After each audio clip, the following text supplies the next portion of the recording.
Alam mo Mario, ikaw ang nagpaganda ng bahay ko.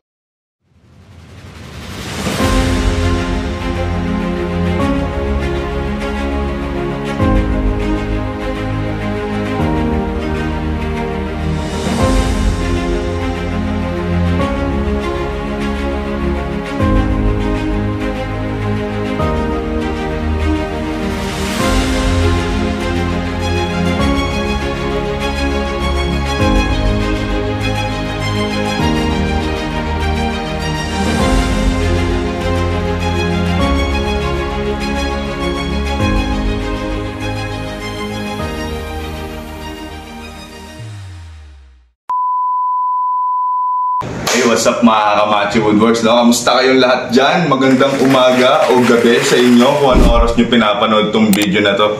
For today's video ay nandito kami sa Chateau de Paris dito sa Silang, ano? Pangalan pala ng subdivision talaga namang mapapaisip ka, no? Nung subdivision ba yan? Dito lang yan sa Silang, no? Along Calax lang. Meron kaming project dito na natapos at nagkaroon tayo ng pagkakataon na mabalikan siya para maipakita sa inyo, ano? Pero samahan nyo ako, maganda tong ginawa natin dito, ano? Sobrang marami tong items na ginawa namin, pero dito lang ang dito lang tayo magbo-vlog. Kukunan na lang natin ang B-roll tsaka montage natin yung mga ibang items sa taas kasi naka-move in na yung client natin, ano? At ngayon lang tayo nagkaroon ng chance na makapasyal dito. Pero ito, papakita ko sa inyo itong medyo malaki, maliit na area lang, pero na-maximize natin na kitchen, ano? Countertop, sintered stone, no? Napakaganda nitong sintered stone na to. Ngayon lang kami nakagamit nito. Actually, medyo nakakaba tong code na to, no? Kasi kailangan talaga dito, mabagayan mo siya ng maayos. Pero dahil sa tulong ng mga architect na katrabaho natin dito, at syempre sa mga idea ng client na panag-combine natin, nakuha pa rin natin yung perfect na combination nitong kitchen na to. Kaya napaka-aliwalas niya. Napakaganda, tapos napaka-unique ng design, ano? Napaka-unique ng design. Kaya proud na proud ako i-present sa inyo itong project na to. O, itong pantry, naka-shaker doors tayo. Alright, sliding. Oops, di natin masyadong bubuksan kasi may mga gamit na, no? As privacy na lang din ng ating client. At ito, yung ating kitchen. Alright? Two-tone siya, no? Kung mapapansin nyo, dito matte color yung ginamit natin sa base, tapos glossy naman sa top. Alright, pero ang bumuhay talaga dito is itong sintered stone natin, ano? Dito may lagayan ako dito ng tissue. Ayan. Alright. Built-in microwave, built-in oven, Gurenhe yung ginamit natin. Siyempre dito may mga konting accessories tayo dito. Ayan, meron tayong pull-down mechanism dito. Tapos, ito may poste dito, kaya talagang ginawa na lang namin ang paraan na matago yung poste na yan. Nagdagdag kami ng depth dito. Ginawa namin ng more than 60 to. Siguro around 70 na to or 680 kung naalala ko. Para itong direction na to, naka-flush siya dito sa poste, ano? Kasi pangit naman kung susundin natin yung 60 tapos nakaumbok yung poste dito. Isa yan sa mga ginawa natin. So, may pull-out spice rack tayo dito. Alright. Tapos ito yung range hood natin na Frankie. Nakalimutan ko kung anong terms dito sa range hood na to, no? Para siyang TV na nandyan. And then dito, na-push pa na meron tayong tall cabinet. Mga lagayan ng mga anything, no? Tapos may drawer pa tayo dito. Alright. Oh, wow. Okay. Tapos ito syempre may ilaw to. Itong island. O, yan. Sa natin yung ilaw. Okay. So ayun, no, very quick lang yung vlog natin for today. Ang importante dito, may pakita ko sa inyo yung montage nitong project dito, no? B-roll natin to, pati yung mga project sa taas, no? Alright.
I'm Patrick Santos, one of the clients of Macho Woodworks. So, ang experience ko talaga, top-notch ang Macho Woodworks. Kasi before, I have a contractor na talagang they will assign kung sino yung mga suppliers. But when I went in, talaga sabi ko, I want na ako yung maging involved. So, nakita ko yung Macho Woodworks sa Google, ginugol ko. So, nakita ko, yun, nagagawa sila ng modular works. So, sa YouTube ko nakita, si Sir Mario, nakita ko doon. So, sabi ko nga, wow, okay yung gawa niya, binablog niya yung bawat galaw niya, bawat setup nila, and ina-explain nila kung nasaan silang lugar. And na-impress ako doon sa finishing works ng Macho Woodworks. So, ako kasi, talagang nag-research ako ng sobra. Talagang ang dami kong tiningnan.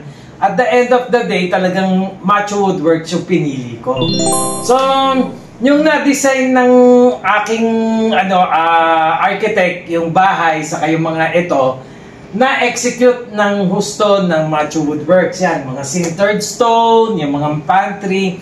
So, impressed talaga ako. And even the contractor itself, na-impress ang sa Macho Woodworks. So, ang sabi nila, kukunin nila ang Macho Woodworks sa mga future projects nila. So, blessing yan sa Macho Woodworks. So, yan. Yun yung intro ko. So, anong... Maraming salamat po. Well, for me, the fact that my husband is at ease dealing with them is a big factor. Kasi, yun na nga, happy wife, happy life. So me, happy husband, happy wife. Kasi in every construction, there's really some headache, no?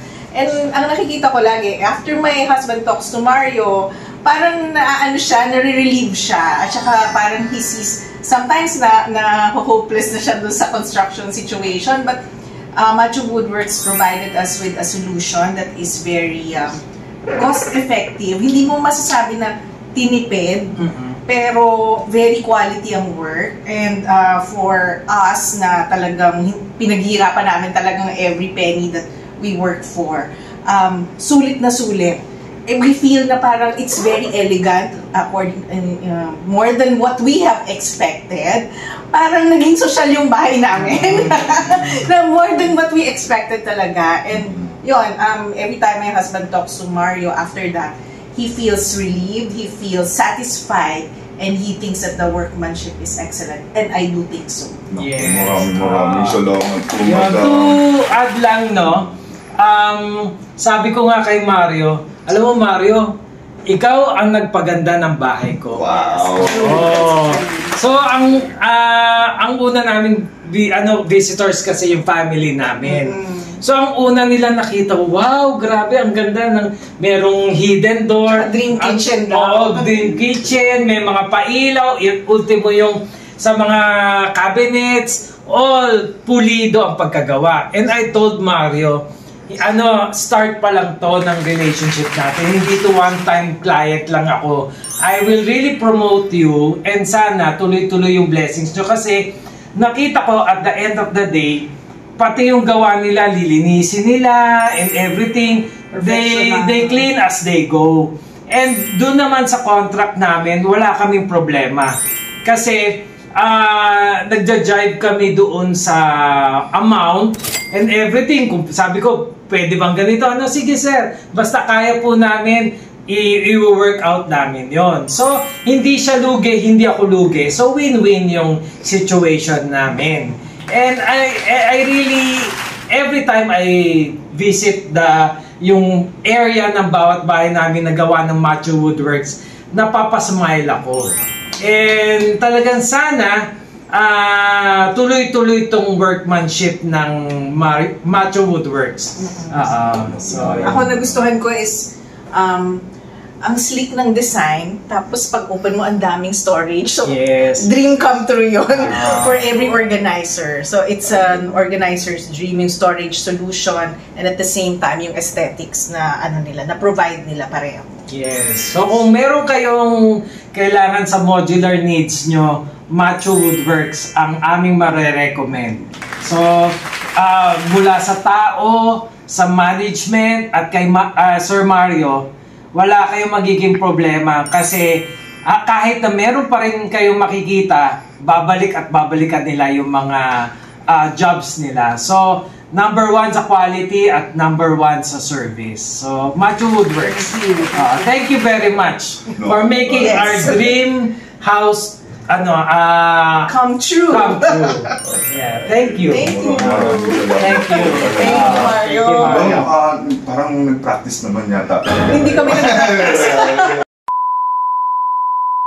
So ayun, no, kung nag-enjoy kayo sa panonood ng mga ganitong klaseng video, huwag niyo syempre kalimutan i-share sa mga kaibigan nyo, no? Dahil baka yung mga auntie, uncle natin dyan, naghahanap ng mga ganitong mga project. So bali, nandito lang ang Matthew Woodworks para pagsilbihan kayo, ano?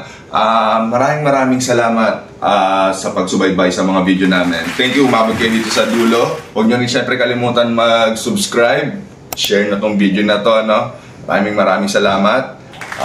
Enjoy niyo yung aming montage. Maraming salamat sa panonood, guys. See you guys next time. Paalam.